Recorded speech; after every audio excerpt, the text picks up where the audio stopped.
college. Well, here she is, but not only a surprise, she's brought a guest along, Frances Gray, New York.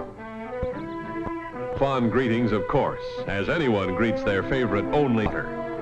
Then the Martins begin to wonder why Sally's friend Frances is stopping off in San Remo before going east, San Remo being quite a bit out of her way.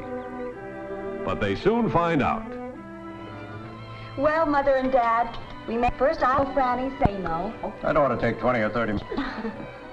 Then I'll go east with her, and she'll show me New York. How about it? That's a good even-steven proposition.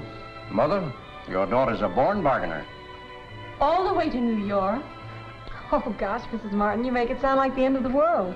Really, it's only a few hours away. A few hours? Of course, Mother. You can fly coast to coast in only 8 hours. Well, if it's all right with your family, friend, it's okay with me. How about you, Mother? Well, yes, I suppose so. Oh, Mother and Daddy, you're the mostest. New York, here we come. Not so fast, young lady. What about reservations? Well, it so happens that we've already reserved seats on TWA. Real sure of yourself, weren't you? Okay, darling. I'll pick them up this afternoon. Well, after visiting with us a few days, the girls were off, bound for New York. They were walking on air even before they got on board. For Sally, this was the time of her young life. And for Frances, it was a treat to have Sally along.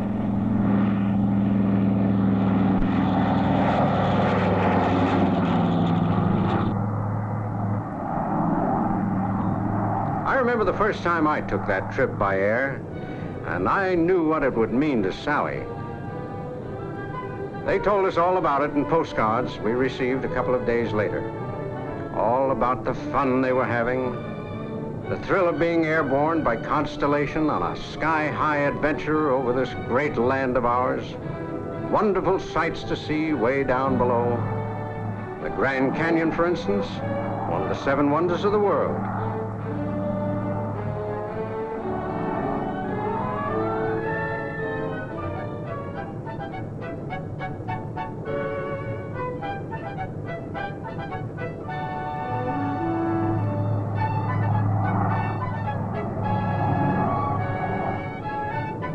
I could easily imagine Sally's excitement at her first meal at 19,000 feet. And remembering the kind of food service, my guess is that both girls would have no trouble at all disposing of it. A really satisfying lunch, expertly prepared and tastefully served. After crossing the mountains, plains, and rivers of this great country, they were rewarded with a fine view of Manhattan and the metropolis of New York. Even Frances noted that although she'd seen it before, this towering city is always an inspiring sight from the air. Nowhere else are there so many buildings so tall and so closely packed together. Finally, they landed smoothly at Idlewild, the New York International Airport.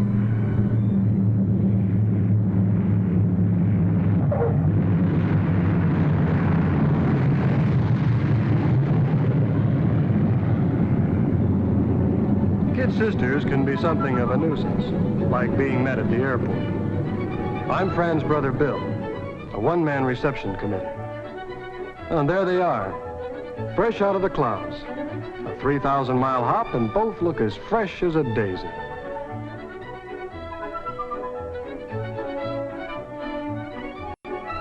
The usual brother-sister bit with Fran, and a good close-up look at the girlfriend from the West. Very nice.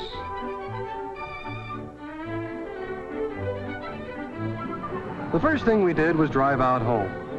Fran was anxious to see the family and to introduce Sally. And when I found out it was Sally's first trip to the big city, it didn't take long to figure out a plan for a tour of the town, taking in the highlights, including an item or two usually missed by most visitors. For a broadside look at the city, I decided on the 3-hour boat ride around Manhattan, an absolute must for anyone visiting New York. Here was a chance for Sally to see the famous waterfront, handling huge ocean liners, tugboats, and barges. as busy a stretch of waterway as you'll find anywhere in the world. That's one of the world's best known and most beloved landmarks, the Statue of Liberty, a gift to America from the people of France. It stands on a little island in the bay.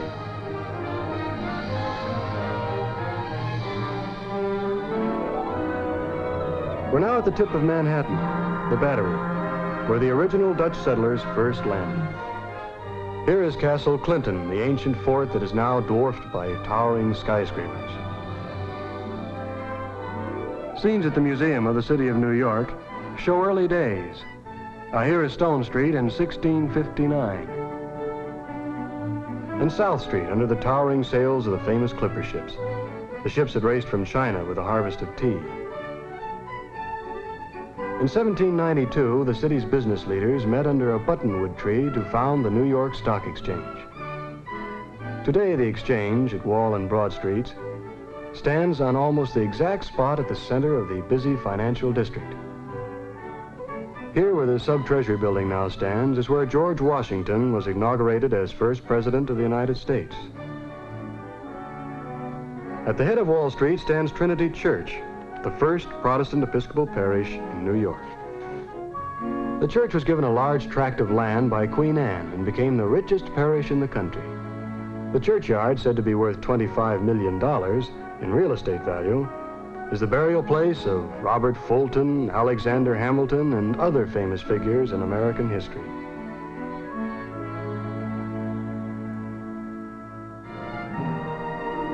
We rounded the tip of Manhattan and headed up the East River, under the Brooklyn Bridge.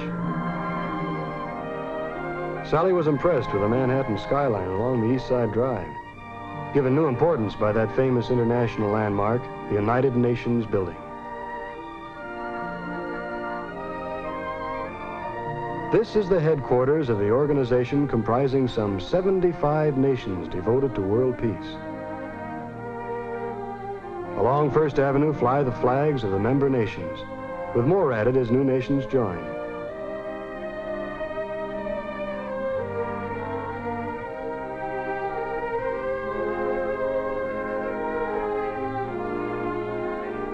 To this entrance come delegates of member nations from all over the world. When the General Assembly is in session, visitors crowd the galleries to see and hear the UN in action. Here we are inside the General Assembly, the most important meeting hall in the world today. We rounded the top of Manhattan Island and we're back again on the Hudson River, moving south under the George Washington Bridge. This mighty bridge spans the Hudson from Manhattan to New Jersey. This is the West Side Drive, one of the major routes carrying traffic from the bridge and the New York and New England parkways. Commuters and motorists form a never-ending stream into and out of the metropolis of Manhattan. That massive dome building is Grant's tomb, and nearby the beautiful Riverside Church. The next day, the girls visited the Midtown area. They walked up fashionable Park Avenue with its fine hotels and apartments. Modern glass-walled office buildings also line this famous street, the headquarters of some of America's greatest industries. 2 blocks away is fabulous Fifth Avenue. The girls were lucky to be there the day of a parade. Now, this is a mounted troupe of New York's finest.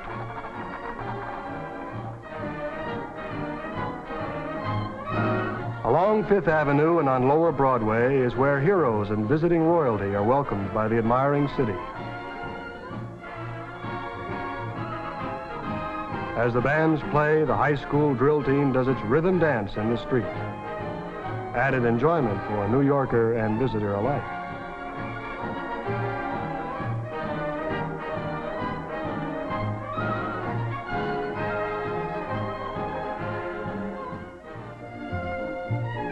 Fifth Avenue is world-renowned as the shopping center of New York. It also has culture, great museums, and a public library. Now, this is the nation's largest municipal library, containing over 3.5 million volumes. The sidewalks along Fifth Avenue are always crowded with shoppers. Fran and Sally did some shopping, too. They were just window shopping here, though. Yes, this is the Tiffany's, the world-famous jewelry store. The girls really had themselves a field day. They visited practically every shop on both sides of Fifth Avenue. But I guess shopping is one of the chief attractions when visiting any city, particularly when that city happens to be New York.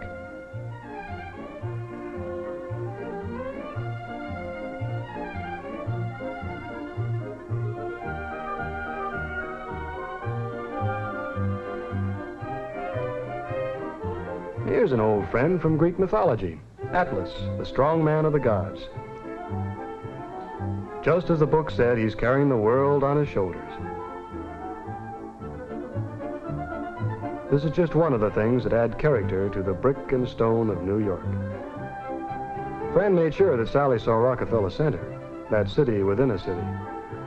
They strolled through the beautiful Channel Garden to the sunken plaza where a golden Prometheus looks over the outdoor restaurant. The flags of all nations add color to the scene.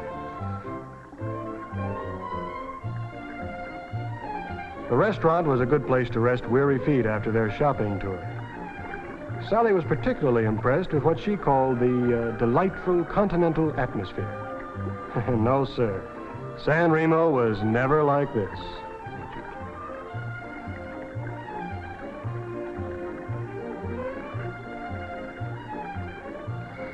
After lunch, there was no question as to what the next attraction was to be. Sally just had to go to the top of the famous RCA building for a bird's eye view of the city. This tremendous architectural masterpiece is actually a city within a city. Offices for thousands of workers, shops, theaters, radio and television studios. Name it, and it's here.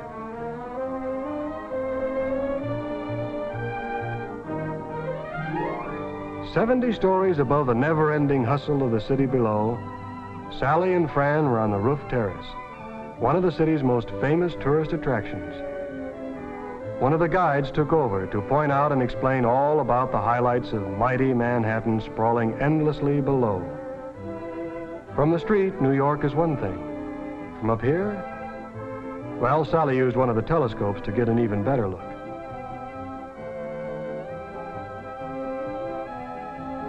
From the Hudson River on the left, then north to Central Park, the patch of green country that has been maintained as a recreation area in spite of pressure from the city on all sides. To the east, the Queensboro Bridge spans the East River to Queens and Long Island. Fran had lived here all her life, but she had never seen this sight. I guess Sally was showing her New York. Along the East River, the United Nations and Chrysler buildings. Brooklyn is in the distance.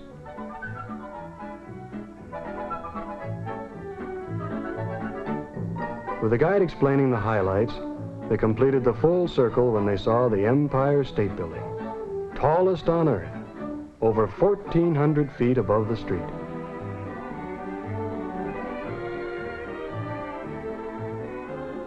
Directly across Fifth Avenue from Rockefeller Center is St. Patrick's. This beautiful Gothic cathedral, with its soaring spires, is one of more than 3,000 places of worship in New York. Uptown stands the Cathedral of St. John the Divine, the second largest church in the world. Only St. Peter's in Rome is larger. Another of the many varied religions in New York is represented by Temple Emmanuel, one of the most beautiful synagogues in the city.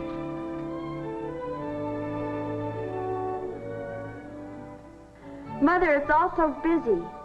Seems almost like people here don't go to sleep. And big. There's so many things to see and to do. Seems more like a whole world than a city. Cultural? You mean like libraries and museums and stuff? Well, no, not yet. Culture is scheduled for a little later. Tomorrow I'm booked for fun. With Bill Gray, Fran's brother. We're starting over in Coney Island and working our way up toward Central Park. He's the most. Yes. The next day, I took Sally to Coney Island. Coney is probably the best-known beach resort in the world. Oops. There's a surprise a minute at Coney Island. How we shot the works here. This first ride was like flying around on a giant roulette wheel. Just hang on to your girl and let her go.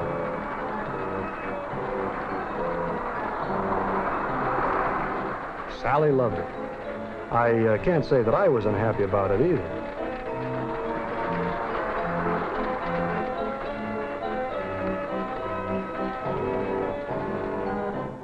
Now, next came the parachute jump.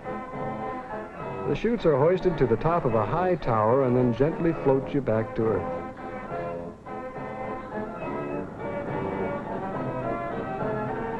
Now, from a distance, it doesn't look particularly exciting, but just try it sometime. Coney Island has every fun gimmick you can imagine. The giant Ferris wheel is one of the largest in the world. But the roller coaster is what really has you breathless. From the moment they first release the car to climb to the top of the steep incline.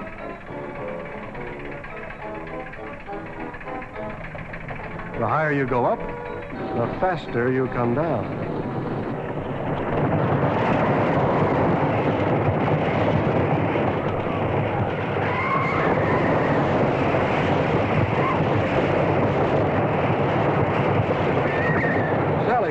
Kick out of it. Wanted to take another ride. And me, I was ready for something more relaxing.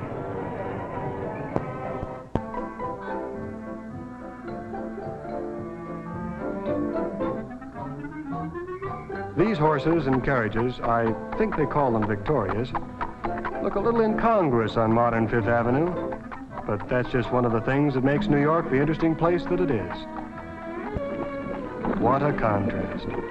Right in the very heart of this bustling metropolis, you're out in the country, riding along the pleasant tree-shaded drives of Central Park. I showed Sally where I used to roller skate as a kid. And the fountain near the mall, where we used to sail our boats. Sally couldn't get over this change of pace right in the middle of the world's busiest city. New York changes, but kids and baseball, they'll always be the same. A little further along, a pleasant lake. Sally and I were going to rent a boat, but we decided to visit the zoo instead. New York really has several zoos. This one's in Central Park, and there's an even larger one in the Bronx.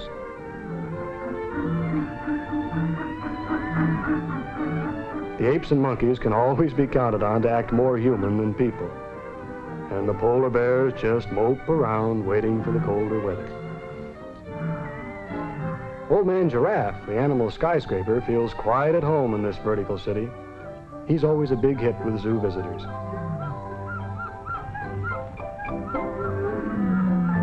As are the lions in the Bronx Zoo. They enjoy an outdoor range without bars, just like the African veldt. There's a children's zoo, too, where the small fry can play around with domestic animals to their heart's content. On the Fifth Avenue side of Central Park stands the Metropolitan Museum of Art, a treasury of some of the world's greatest masterpieces.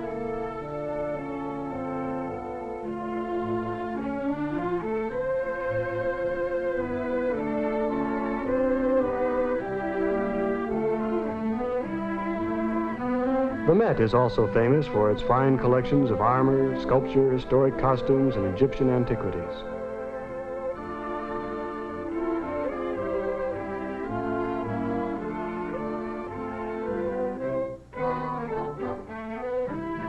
For those leaning more toward the modern in art, well, New York has that too. And the Sculpture Garden at the Museum of Modern Art is a good place to find some very interesting pieces. And some that are well, controversial. We all agreed that we'd like to see a good show. So Sally and I took Fran to the famous Radio City Music Hall.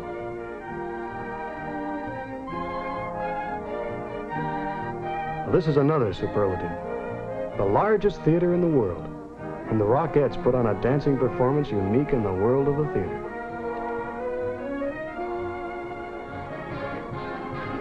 When I mentioned baseball, Sally said sure, she'd just love to see one of those big league games. So before she could change her mind, we slipped up to the Yankee Stadium to see the Yanks take on one of their American League rivals. I explained to her, of course, that New York also has two other teams, the Giants and the Brooklyn Dodgers. In the fall, King football takes over. At the stadium, the polo grounds, and on nearby college gridirons, you can see top-flight professional and college football every week during the season.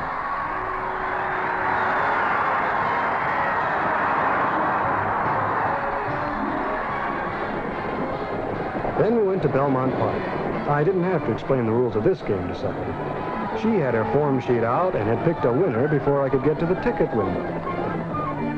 The horse I picked looked like this slow-motion shot of a steeplechase race.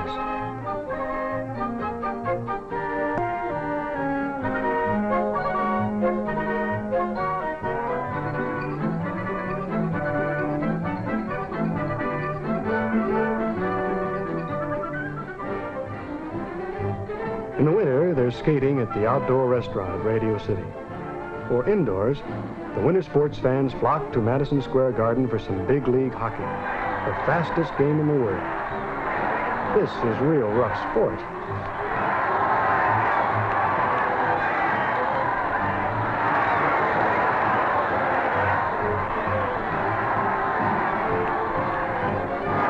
Another popular sport is boxing. New York has put on more than its share of championship fights.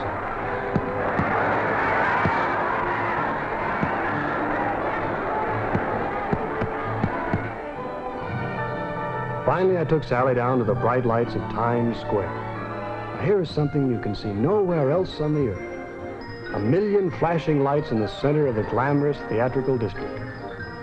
Here is a sign maker's art to the nth degree, beckoning you to see a show, eat a candy bar, or travel to glamorous places.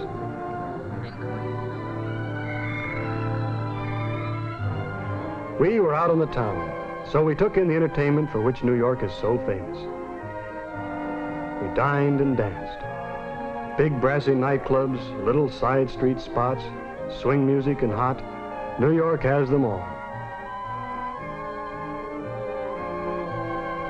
Music in many tempos is the heartbeat of this city that never sleeps.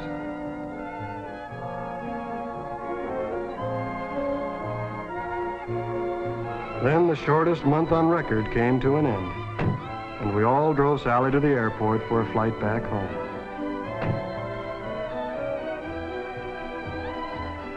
TWA announces the departure of Flight 912, Paris, Rome, and Cairo. All aboard, please. Dad told Sally she'd really have some explaining to do if she got on that plane by mistake. But Sally told Dad not to worry. She and Fran were already planning on that trip for next year. Frankly, I, for one, certainly hated to see Sally go. All of us had come to like her very much. And I think she was a little sorry to end her visit, too.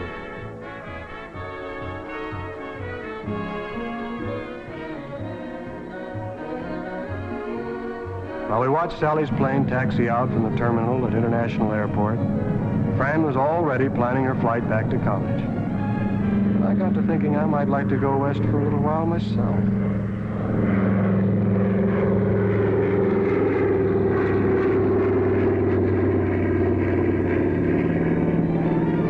Sally wrote us the very next day, telling how much she'd enjoyed being here with us, seeing New York for the first time.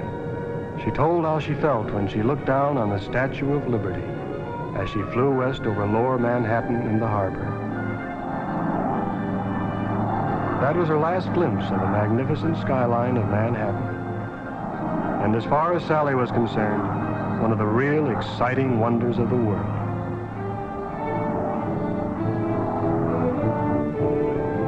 back and thought again of the many wonderful things she'd seen.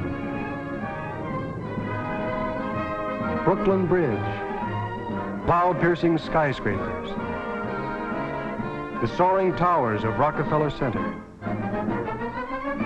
the impressive United Nations building, the millions of glittering lights of Times Square. And Sally knew she'd be back again soon on another flight to the fabulous skyline of New York.